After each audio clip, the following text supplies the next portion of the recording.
Fernández de la Cigonia nace en 1940. Es abogado y licenciado en Ciencias Económicas. Desde mi punto de vista, uno de los más grandes expertos en la historia eclesial contemporánea. También, esto es una opinión mía, mordaz, agudo, polémico, y en muchas ocasiones va más allá y es habitual de las exclusivas religiosas, sobre todo en las relaciones con el nombramiento de obispos. Su blog, La Cigonia de la Torre, posiblemente sea el más leído del panorama socioreligioso entre todos los blogs escritos en castellano. Podríamos decir también de Francisco José Fernández de la Cigonia, que es un laico. Se dice de él que está cabreado con algunos individuos de su iglesia, no sé si eso es cierto. Cierto, sí. Y se dedica a esta historia eclesial contemporánea, quizás con más estudios en el siglo XIX y con más pasión en el XX y en el 21. En su blog tiene el propósito de comentar lo que ocurre en la iglesia, contento de unos e indignados de otros, contentos unos e indignados otros, diciendo siempre lo que le da la gana, pues a nadie le debe nada, ni le pueden quitar la parroquia, ni tampoco se juega el que le nombren obispo. Eso dicen de usted. Bueno, pues es cierto. Sí, es cierto. Bueno, lo primero, un placer tenerla aquí en Radio Ya, en esta su casa, en este su programa. Muchas gracias, vengo encantado. Bueno, lo primero, en el programa le hemos denominado, este programa de hoy, le hemos denominado la Iglesia de la Cruzada al Concilio, o lo que podría ser lo mismo, desde la República hasta los estertores del franquismo. Que es cuando se produce el Concilio Vaticano II. Un poco antes. Franco murió en el 75 y el concilio terminó en el 65. Sí, 10 años antes. Quizás vamos a empezar por el final. ¿El Concilio Vaticano II vacía de contenido ideológico el régimen de Franco? Hombre, lo dejó muy tocado, sí. Sí, lo dejó muy tocado. Por eso digo de empezar por el final. Sí, es cierto. Hubo un desenganche que en principio era casi obligado, porque aquello que tú eres muy joven, pero nosotros los de mi edad lo habíamos oído muchísimo, de que todo estaba atado y bien atado. Pues se demostró que de atado nada, ¿verdad? Fue morir Franco, murió en el poder, y aquello se derrumbó, porque los más franquistas pues se pasaron al otro lado a una velocidad tremenda, salvo siempre quedaron algunos, ¿verdad?, que mantuvieron aquello, pero sin eco ni posibilidades ningunas. Entonces aquí hubo un personaje muy inteligente que era consejero de la Nunciatura, que luego fue cardenal, Benelli, que se dio cuenta de que la Iglesia estaba quizá demasiado atada al franquismo y que convenía un cierto alejamiento. Y lo emprendieron, pero en mi opinión pues mal, porque una cosa es que la Iglesia no estuviera en todos los actos oficiales, allí el obispo, y otra cosa es hacer obispos, que parece que el requisito que precisaba el entonces nuncio, que se llamaba D'Adaglio, era que fueran antifranquistas y además malos, que podemos hablar de contribuyó a que aquello fuera pues un auténtico desmadre. Podríamos decir, insisto que estamos empezando por el final, luego me gustaría volver al inicio, pero podríamos decir que ese franquismo salva a la Iglesia española de una auténtica masacre, que en verdad la hubo, ¿no? Pero bueno, eso, el ponerlo en duda, Franco o el movimiento nacional o las fuerzas nacionales salvaron a la Iglesia de una masacre. En el otro lado asesinaron a 12 obispos.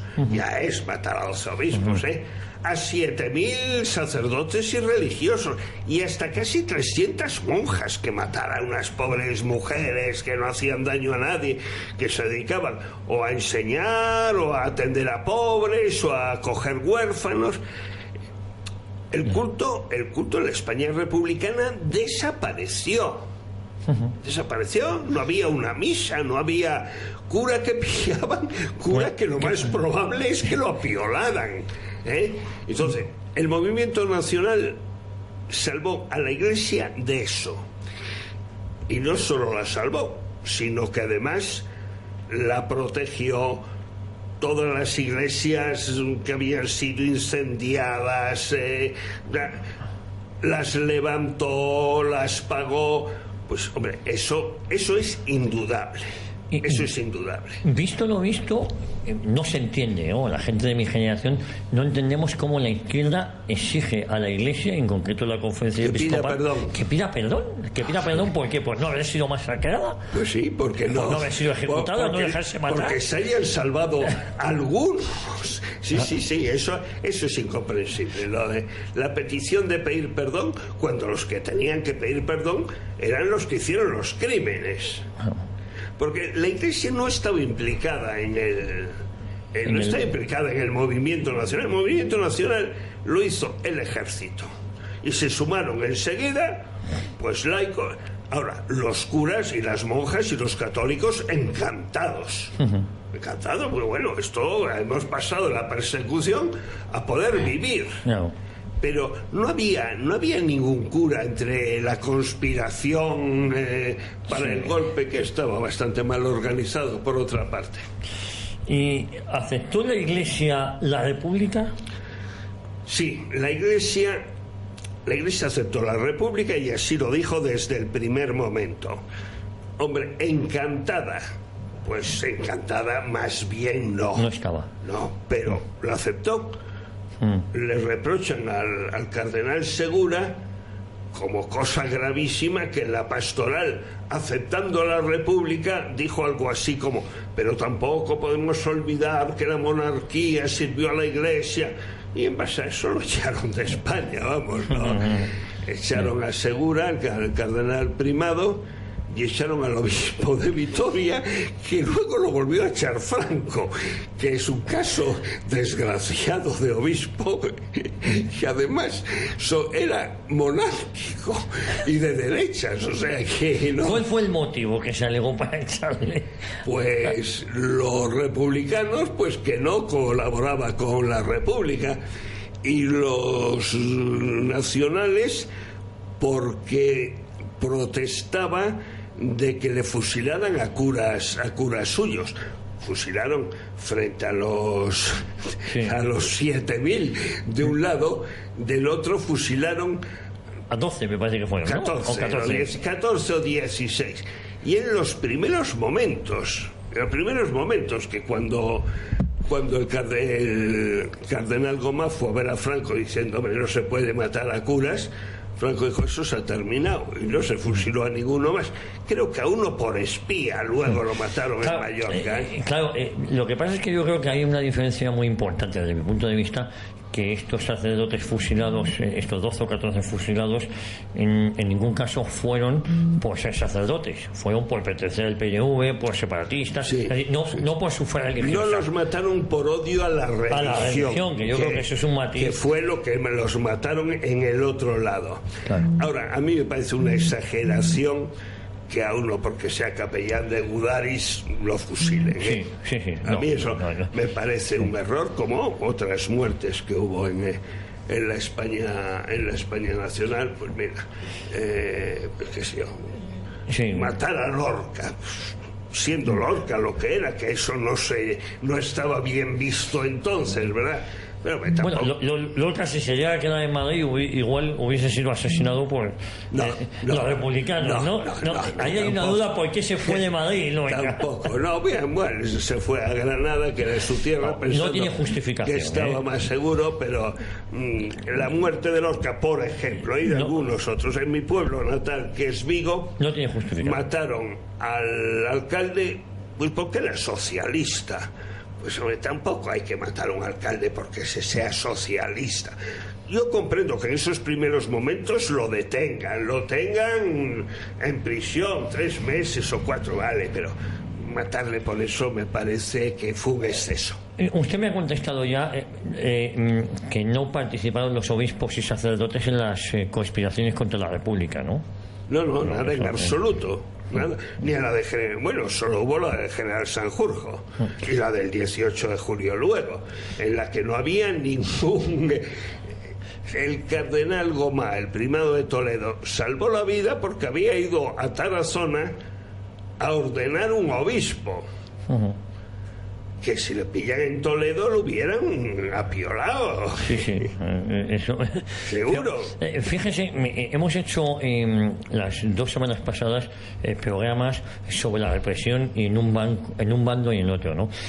Claro, en estos primeros días del lanzamiento, tanto como la represión republicana, se hablaba que hubo una diferencia fundamental. Mientras que en uno fueron excesos que en cuanto pudo el bando nacional los controló y los cerró, en el bando republicano, en el bando rojo, era institucionalizado porque las chicas eran consentidas por el propio gobierno de la República, ¿no? Sí. Y eso es, quizás ese matiz es muy importante. Sí, estoy de acuerdo que ese matiz fue una cosa cierto. Son los excesos mira lo de Palacuellos, por ejemplo, que ya fue en noviembre. En noviembre, ya que no eran excesos en la España nacional. En noviembre yo creo que los asesinados fueron poquísimos. No digo lo mismo de cuando se liberaba un pueblo, una ciudad en la que los otros habían asesinado a... No hay más que ver las lápidas de los muertos en Orgaz, por ejemplo, en unas listas impresionantes. Oye, que llegue allí un chico que estaba fuera del pueblo y pregunta: ¿y mi padre? Pues lo han asesinado. ¿Y mis hermanos? Los han matado. ¿Y mis primos? Pues queda uno que ese pues se tome la justicia. Ese momento pues se tome la justicia por su mano. Pues sí, casos de esos también hubo. Ahora, más bien ya en esa época, con personas que habían hecho atrocidades. Y a mí me gustaría preguntarle cómo fue el trato de las izquierdas, en concreto de los gobiernos de Azaña, a los católicos en estos primeros días de la República y luego en los días posteriores, ¿no? Muy fácil. La República se proclamó el 14 de abril, ¿no? El 11 de mayo comenzó la quema de conventos, ¿no? En Madrid, el de los jesuitas, 10 días. Casi un mes. No llegó a un mes. Abril, mayo, no llegó a un mes. Sí, menos de un mes. Menos de un mes estaban ardiendo, y en Málaga y en otros muchos sitios. Después se hizo una constitución muy anticatólica. Se expulsó a la Compañía de Jesús. Azaña dijo su famosa frase que España había dejado de ser católica. Llegó el bienio conservador, podemos decir, de Rus y de Gil Robles.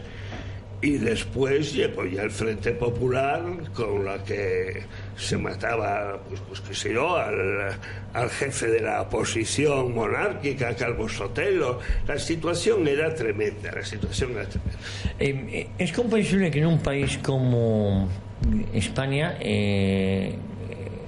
ahora mismo, tenga un estadio de fútbol dedicado a Luis Companys, precisamente en el mismo sitio donde él mandó ejecutar a muchos católicos. No sabía que había un estadio de fútbol que se llama Luis Companys. No lo sabía. Quizá porque el fútbol no sea uno de mis grandes conocimientos, ¿verdad? Bueno, pero mira, ya la historia pasada. Es que a Companys lo debieron ejecutar en el 40, ¿no? Sí. Han pasado 67 años, 57 años, 60, 77, casi 80 años, casi 80, pues. Ya nadie sabe quién es Companys, ni Caballero, ni... El problema es que los han mitificado. Bueno, porque ahora hay esta corriente podemita y tal, que quiere como hacer una nueva historia, ¿verdad? Pero bueno, la guerra la perdieron. Y eso no tiene vuelta de hoja. Que 70 y tantos años después pretendan ganar una guerra, podrán ganar unas elecciones y ganar una situación, pero esa guerra, pues, la guerra de Cuba está perdida para España. Sí, guste o no. Ya podemos hacer lo que hagamos, que la guerra de Cuba se perdió. ¿Y a qué se debe esa inquina histórica de la izquierda hacia el católico? Pues eso, fíjate, es complicado, ¿eh? Yo no sabría decirlo. No sabría decirlo porque pasados tantos años, en el 36 había pasado mucho menos tiempo del desastre de Cuba y Filipinas que el que ha pasado ahora del año 36. Y en el 36 para nada, Cuba y Filipinas nadie lo mencionó para nada. Ahora Franco sigue siendo un referente que hay que acabar con todo. A mí me parece que la historia es la historia. Los historiadores podrán juzgarle bien, mal o regular. Y unas cosas la juzgarán bien y otras le juzgarán mal, como a todo político. Pero hacer ya del antifranquismo una bandera me parece tan absurdo como hacer una bandera del franquismo. Sí. Igual de absurdo. Franco es historia. Historia de España. Y que la tendrán que juzgar los historiadores. Y habrá historiadores más favorables y otros más contrarios.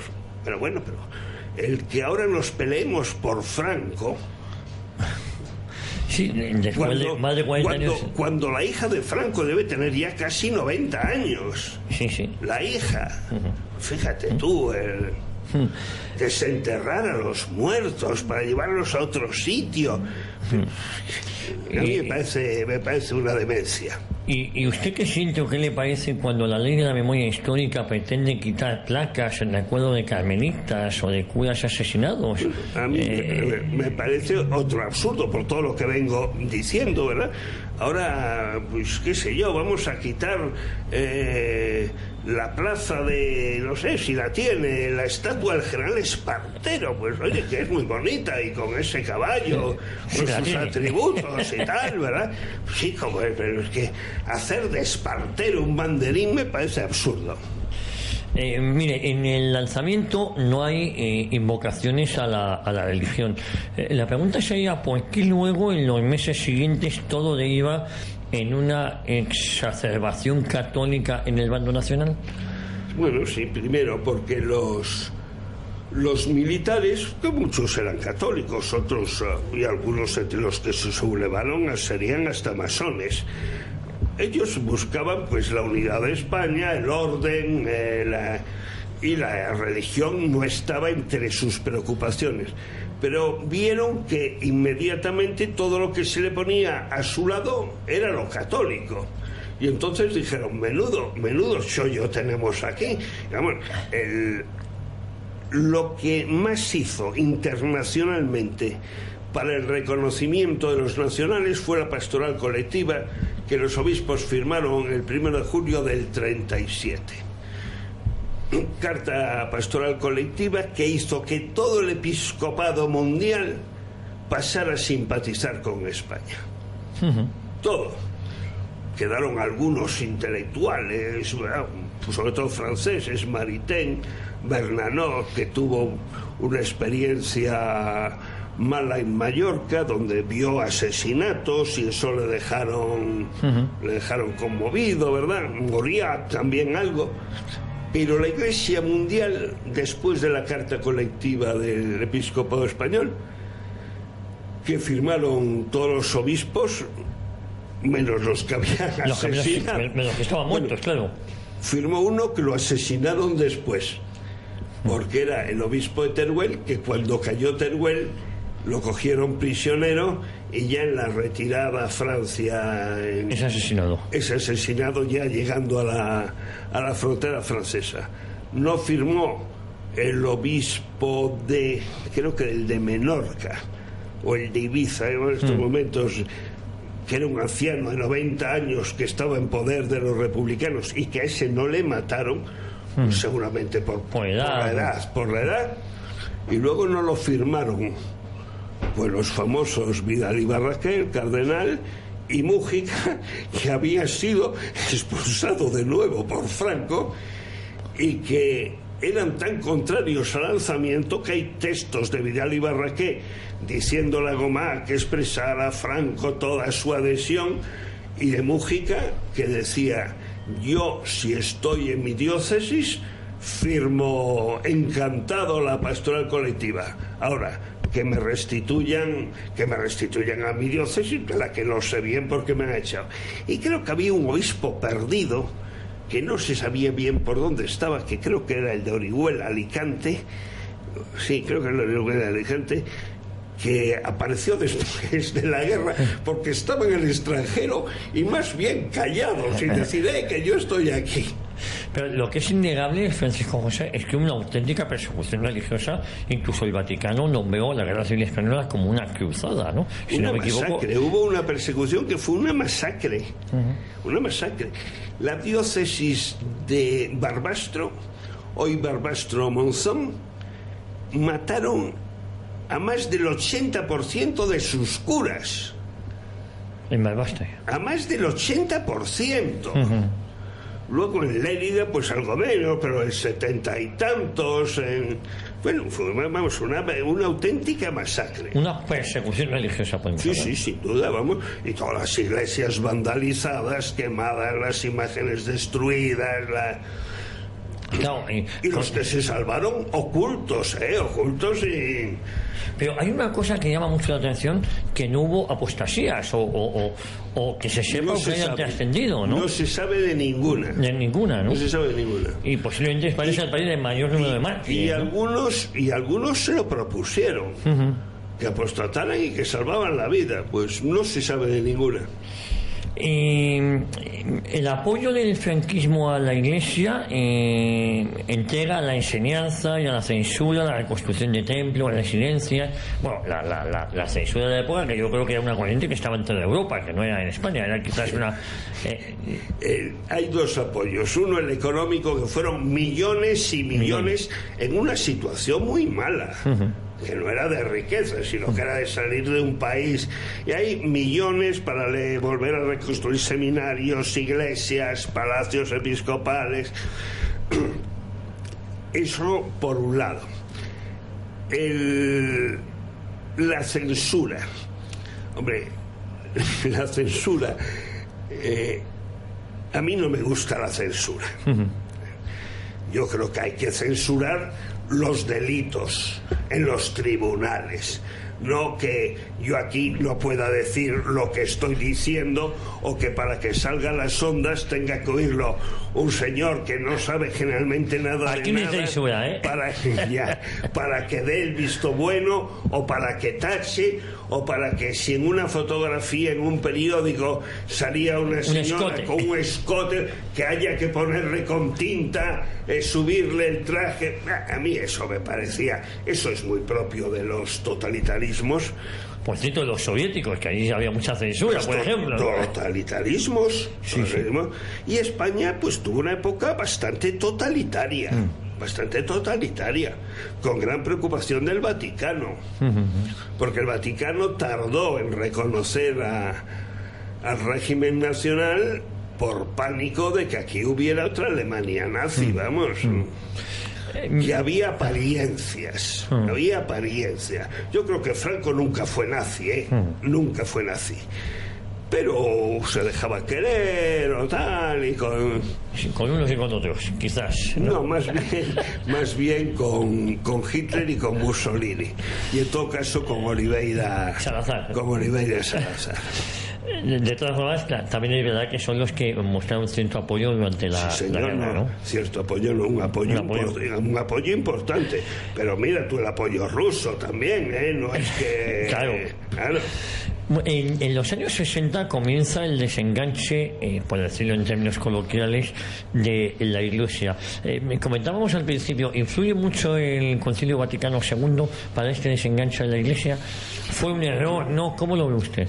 El concilio es un caso complicado. No hay ningún... El concilio defiende la libertad religiosa, que Franco acepta inmediatamente, no hay... quiere que la Iglesia sea la que nombre los obispos, cosa que me parece que es lo natural, aunque Franco nombraba a los que proponía la Iglesia, no nombraba a Fray Justo Pérez de Urbel, por ejemplo, no.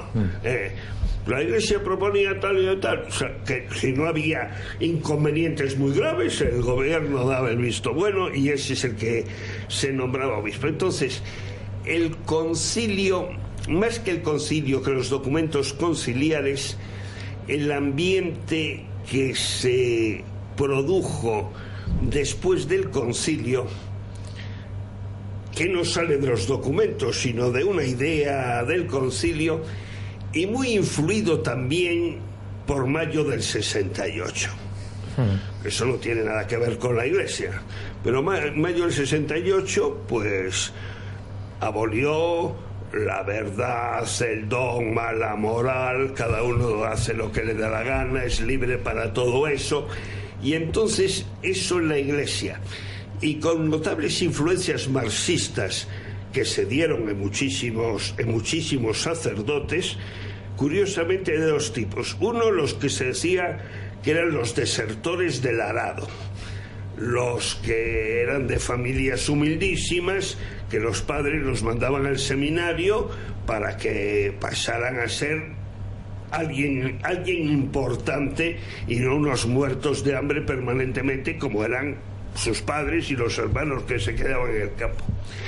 Y otros, los de familias de la derecha con síndrome de Estocolmo.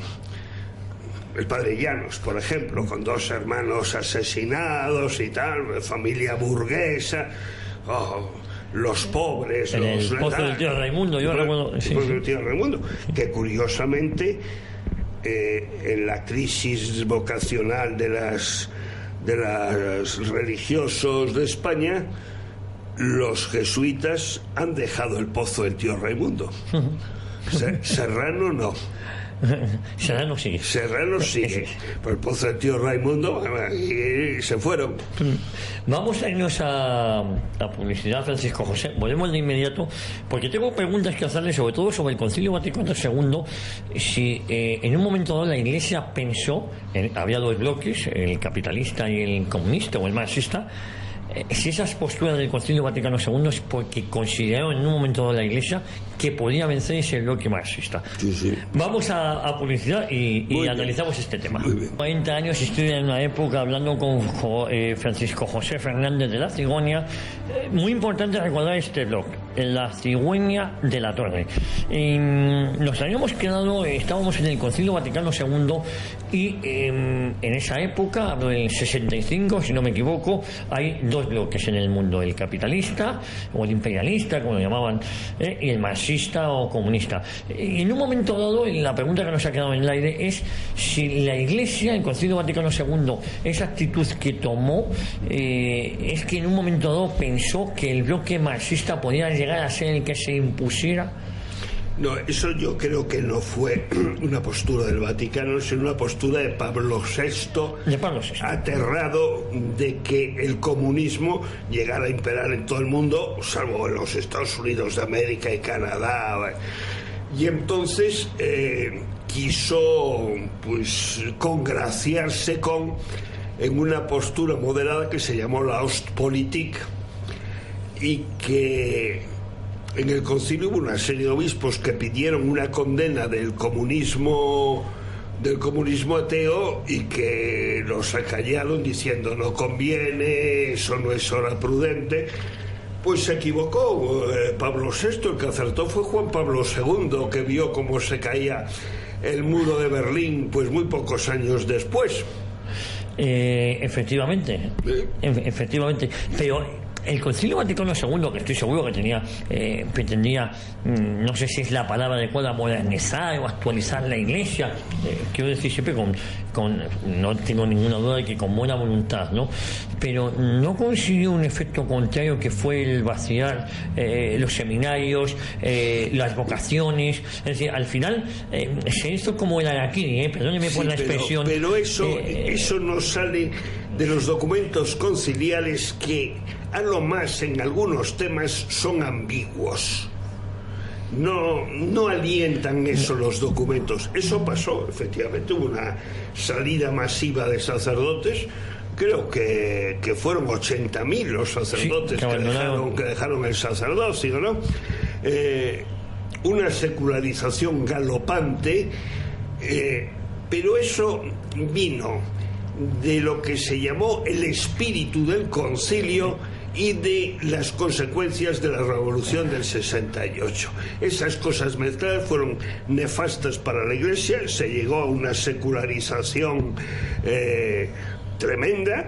Las caídas en España, que iba a misa en tiempos del franquismo, hombre, quizá porque había gente que pensaba que tenía que dar apariencias de que eran de derechas yendo a misa, pero iba a misa el 80 y tantos %, pues ahora misa los domingos hay regiones en las que va el 12%, ¿no? Pues eso ha pasado. Pero, claro, eso fue muy llamativo y quizás doloroso para iba a decir el régimen de Franco, quizás digo para la España de esa época, con lo que había sufrido. Sí, vámonos. Hubo obispos que lo pasaron fatal, porque estaban totalmente identificados con la España nacional.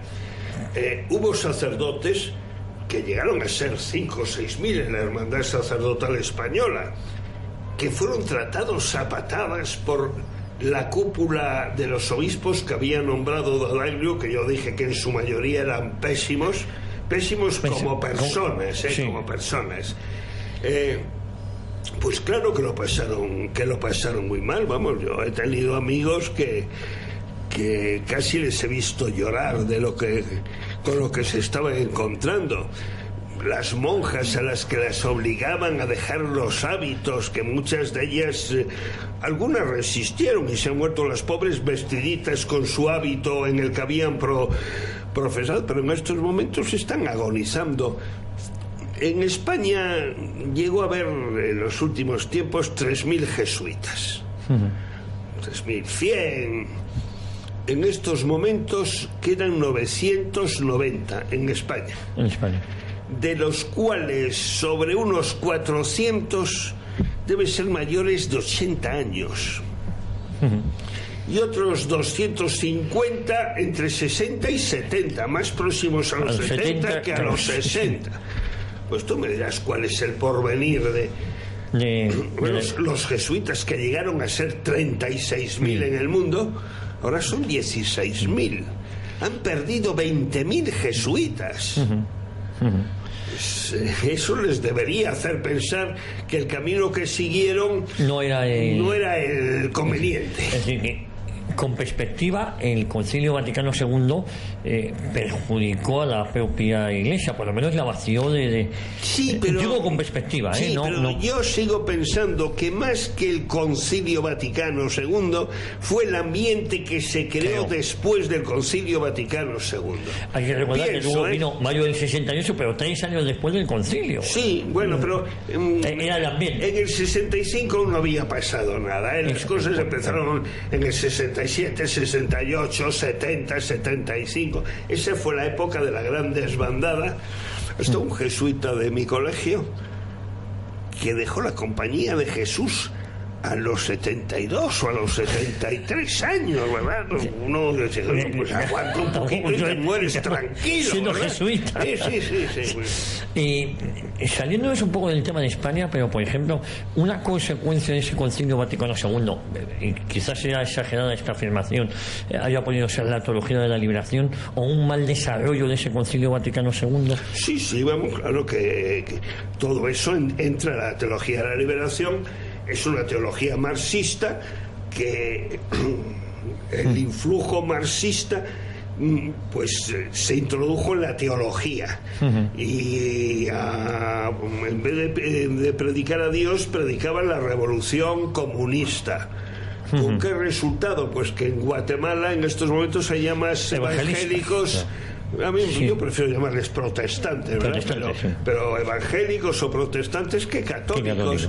Y en Brasil, pues bueno, ya aún sigue habiendo más católicos, pero los católicos del Brasil, que eran el 90 y tantos %, pues ahora son el 62 y descendiendo. ¿Cómo es que obispos identificados con el 18 de julio, como Monseñor Tarancón, se hacen antifranquistas? Otro ejemplo podría ser el abad de Escarré, el de Montserrat. ¿Cómo es posible? Bueno, son casos distintos.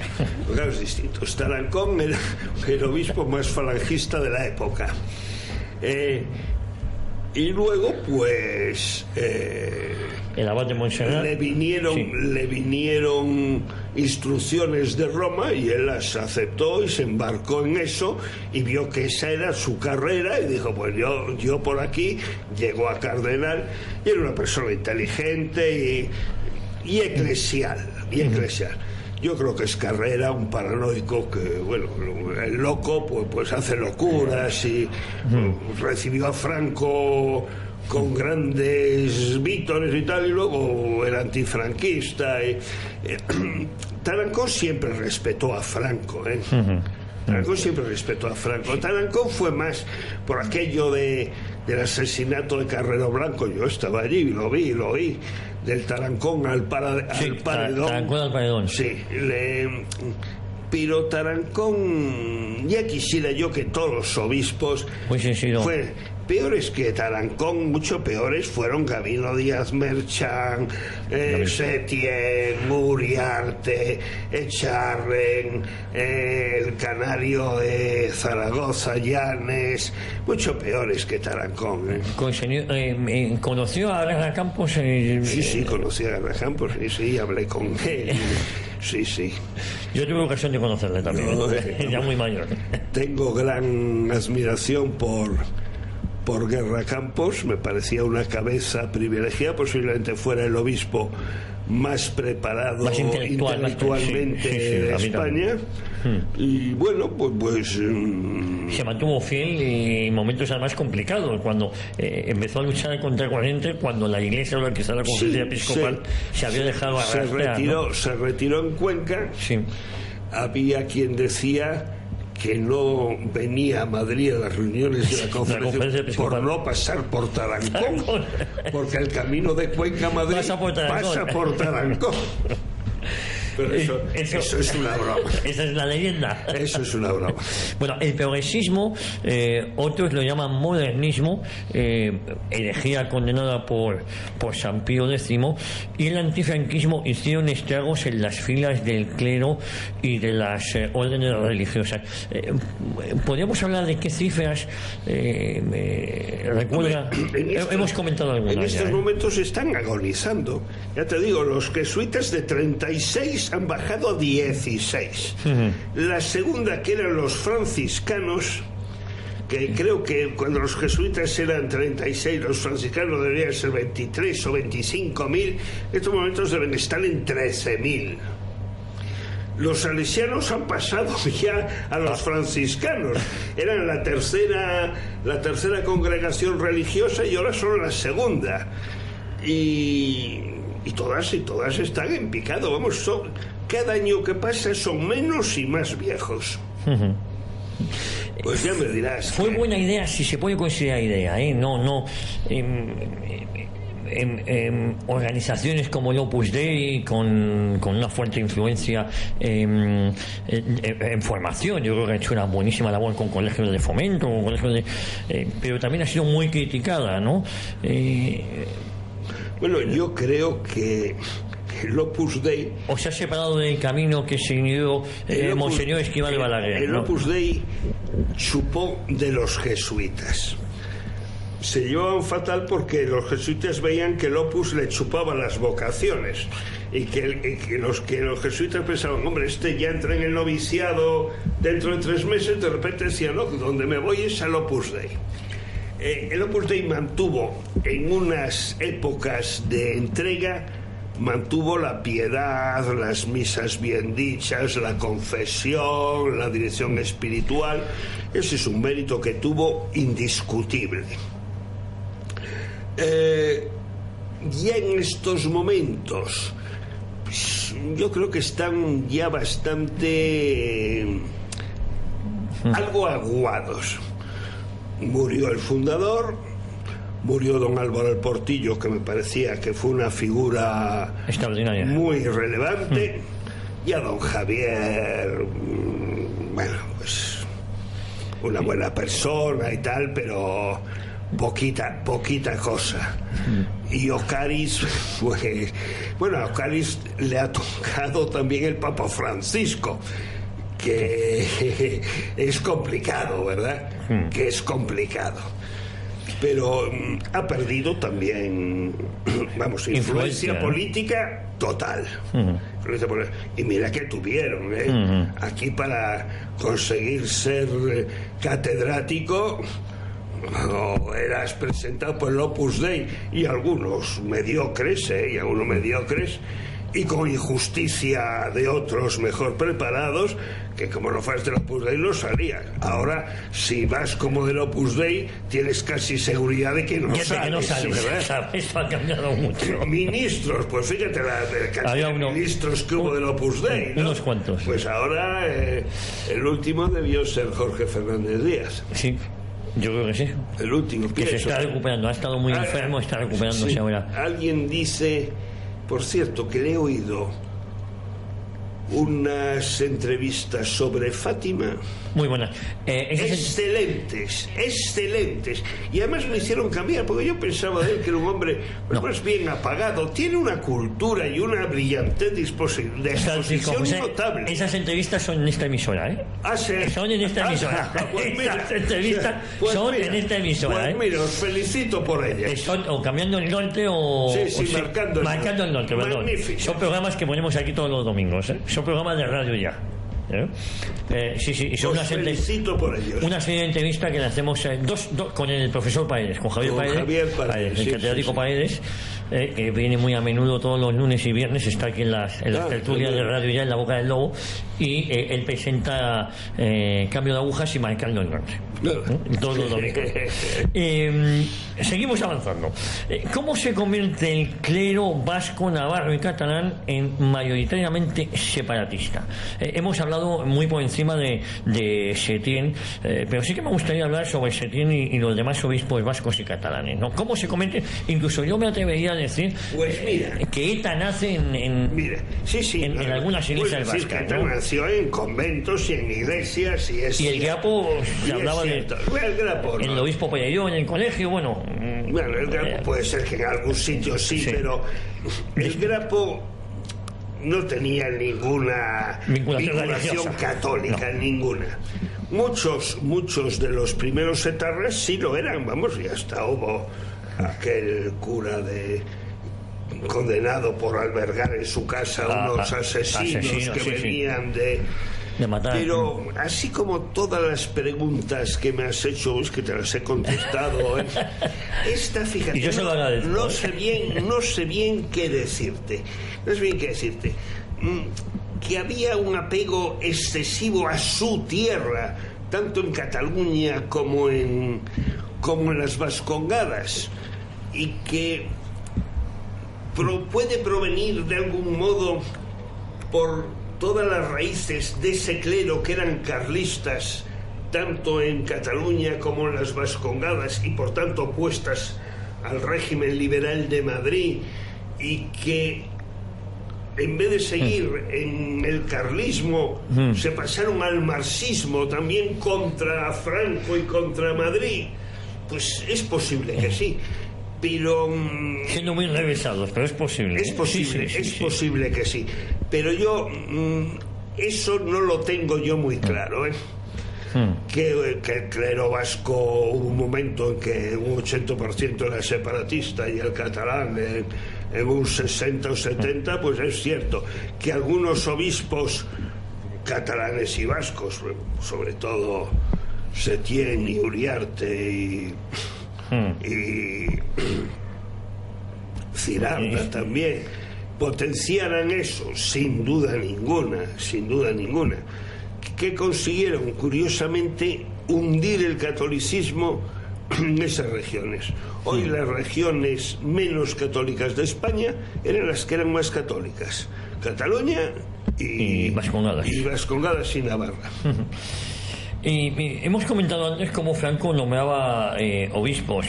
Claro, una pregunta es que cómo hubo tantos obispos hostiles a Franco cuando él en una época tenía la potestad de nombrarlos, ¿no? Bueno, primero porque recurrieron a una astucia que Fernando VII no se la dejó aplicar, que fue la de que los obispos auxiliares no requerían presentación, pero tenían voto en la conferencia episcopal. Claro. Y ahí metieron a todo el que venía, a todo el que venía, con lo que era complicado, ¿no? Porque también, ¿qué hacías? Porque a lo mejor en el Vaticano estaban deseando que Franco dijera: obispo auxiliar que nombren no le dejo entrar en España, para romper las relaciones con Franco. Todo.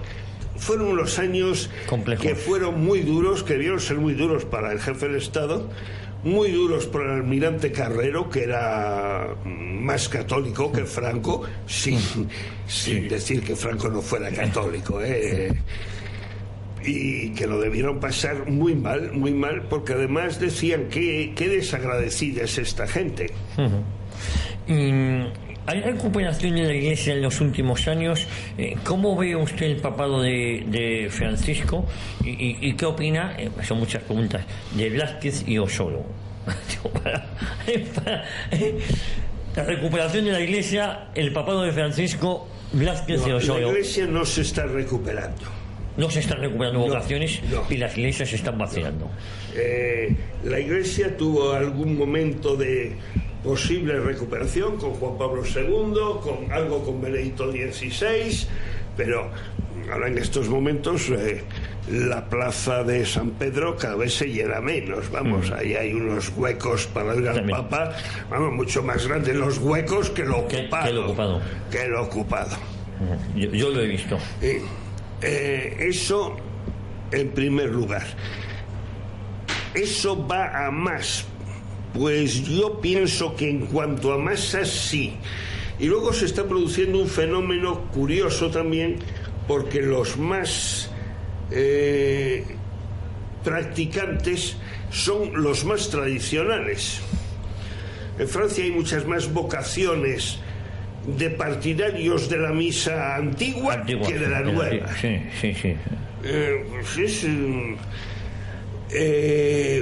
Blázquez y Osoro. No, el Papa Francisco. Hombre, yo en mi blog al Papa procuro respetarle. Mis lectores o parte de ellos le respetan muy poco. Muy poco. Bueno, hay que decir que su blog es leído incluso en el Vaticano, ¿eh? No, eso no lo sé. Eso se lo digo yo, ¿eh? Eso no lo sé. Pero no, que lo lee bastante gente, sí. Yo no llevo la cuenta de eso, pero hace poco, 3 o 4 meses o 5, pregunté cuántas visitas había tenido.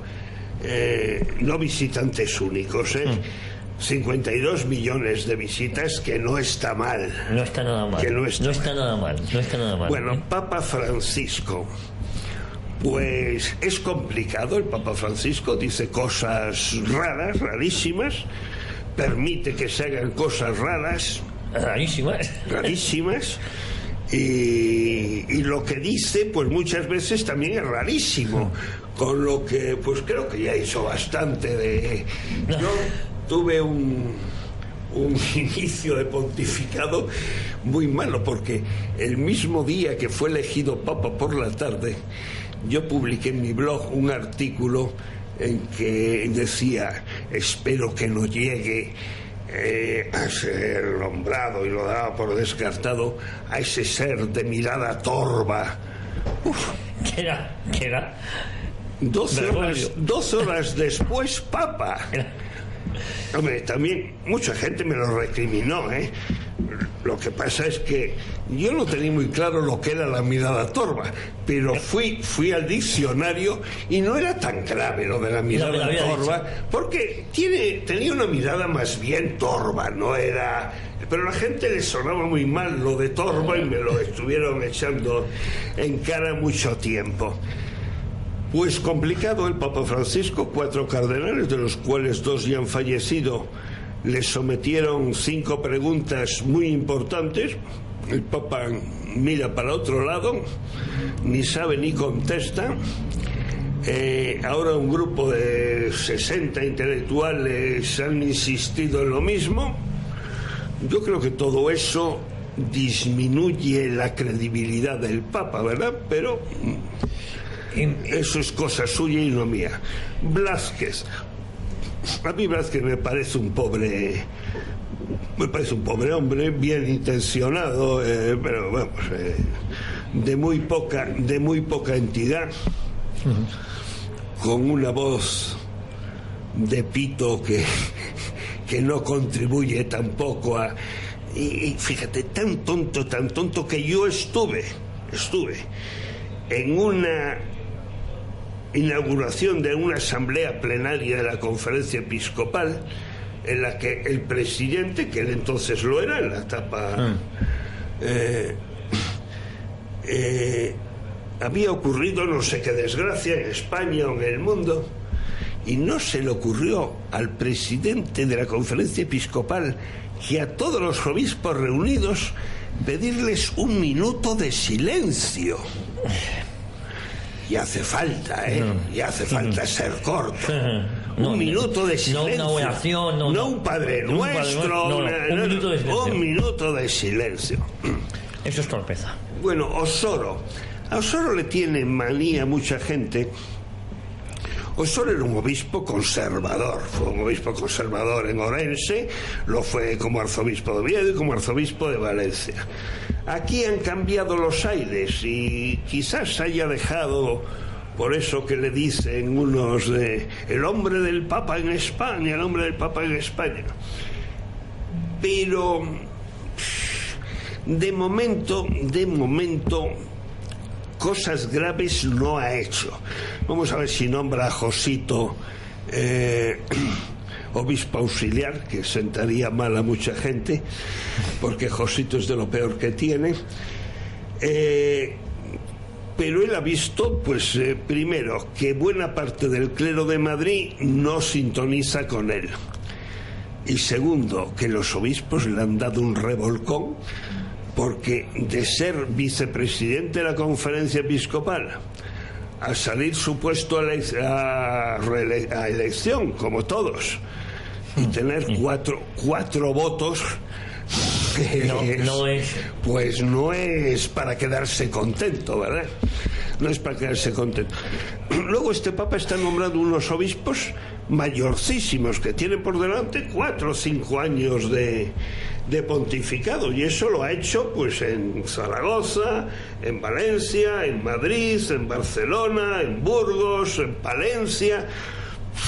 Pues tampoco se entiende bien. Yo creo que los pontificados muy largos pueden ser malos, pero los muy cortos no dan para nada. No dan para nada. Fíjate, esto es complicado, pero ¿sabemos alguna vez el verdadero motivo? No tengo por qué dudar. De la renuncia de Benedicto XVI. ¿Me ha leído el pensamiento o era pregunta obligada? Era pregunta obligada. Sabremos alguna vez, esa es la gran incógnita que tenemos todos. Pues, esto es hacer política ficción, ¿cuál pudo ser el motivo? ¿No le gustó lo que vio? ¿Prefirió retirarse a la meditación y a la oración, mejor dicho? Porque son muy distintos. Benedicto XVI. Él ya estaba viejo. Sí. Estaba viejo. Tenía ya dificultades de movimiento. Le llevaban en y se pudo sentir ya incapaz de gobernar, de tener la energía necesaria para gobernar la Iglesia en un momento difícil. ¿Qué hubo más cosas? Pues se ha dicho de todo. Que su médico le dijo, le quedan 3 meses de vida, y pues mira, ya lleva 4 años, ¿no? Y en un estado aún medio aceptable, sí. Pero vamos, esa pregunta es de... Lo que dijera sería una elucubración mía sin base ninguna. Bueno, Francisco José Fernández de la Cigoña, antes de empezar el programa pensábamos que 1 hora iba a ser mucho tiempo. Yo creo que a mí me parecía largo, sí. Ahora, ¿qué le ha parecido? Que se ha terminado la hora. Pues oye, yo me he sentido muy cómodo. Que igual hay que repetir. Eso será mérito tuyo, pero será sobre otra cosa, porque ya la iglesia del franquismo ya da para poco. Podemos hablar de la posiglesia del franquismo, que también podría dar para mucho. Bueno, Francisco José Fernández de la Cigoña, insisto, muy recomendable leer su blog, La Cigoña de la Torre. Muchísimas gracias por haber estado hoy con nosotros aquí en Radio Ya. Gracias a vosotros, me he sentido muy cómodo. A todos ustedes prometemos volver, Dios mediante, nunca mejor dicho, aquí la próxima semana a Radio Ya, a 40 años, historia de una época.